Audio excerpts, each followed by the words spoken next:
Hello guys, good morning. So may bagong project tayo ngayon guys. So yung pinakita ko sa inyo na malaking space dito na dati nagkulungan ng baboy. So i-repair na natin siya guys para sa ating vermicast. No, sayang kasi ang lawak niya guys. So yun ang gagawin namin ngayong araw.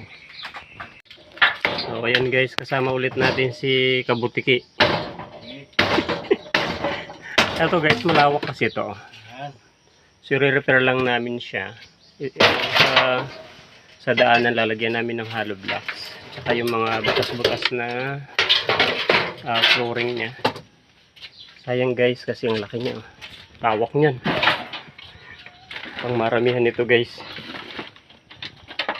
Since in demand po yung vermicast, magkukulang tayo. Kaya yan. Dati kong babuyan ito guys dito. Yung mga nandun meron ng laman yan guys. Yan dito. Ito nilagyan ko na ng kuwan ito. Vermi worms. Dito. Up.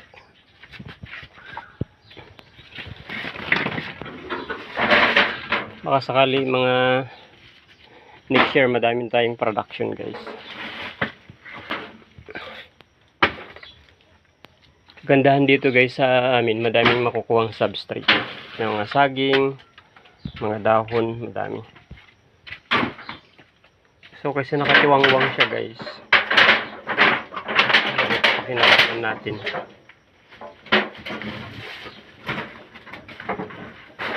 Pwede na umpisahan ito bukas na lagyan-lagyan.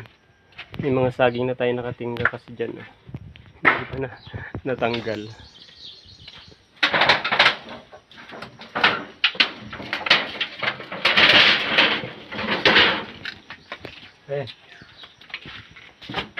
Oh, lawak po.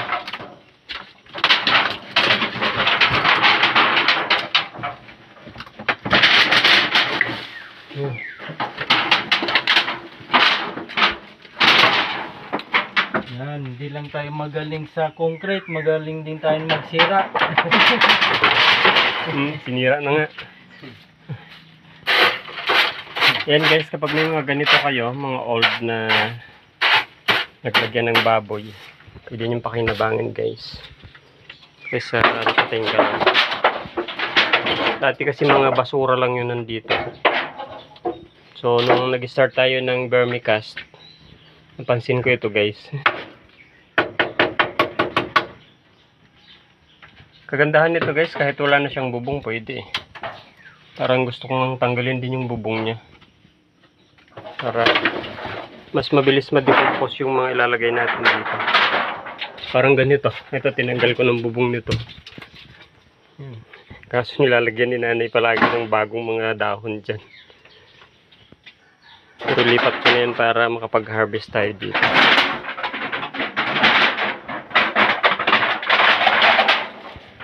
Punong-puno yan guys.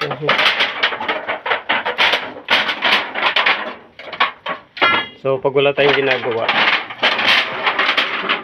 ang daming makukuhang substrate dito guys. Diyan sa likod bahay ang daming dahon. Daming dahon doon ng mga dahon. Kapal niyan. Kunin natin lahat yan. Pag wala tayong work.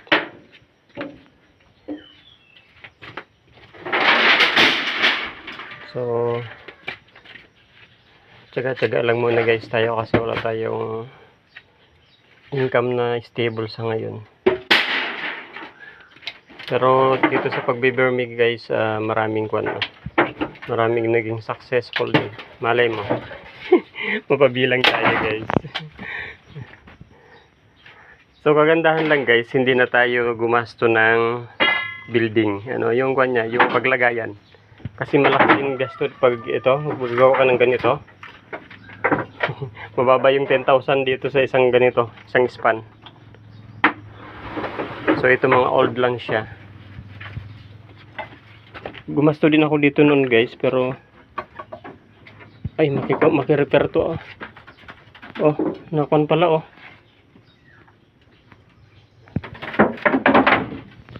Tantan to. So yan guys, work muna kami.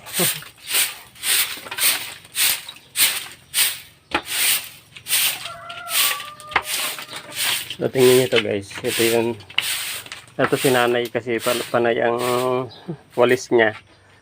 So sabi ko dito niya na ilagay. Yan, napuno niya na yan. Kailangan lang natin ng manure ng mga hayop pang dagdag. Kasi pag ganito matagal kasi siya.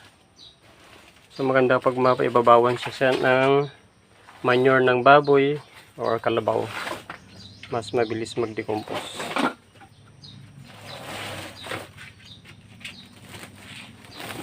Next project natin ito guys. Ito dati yung paglagayan ng tae ng baboy ko dito. So parang gusto ko ulit siyang gawin din. Ganun. Kaso may tanim tayong mga Madrid de agua dyan. Yan guys, thank you for watching.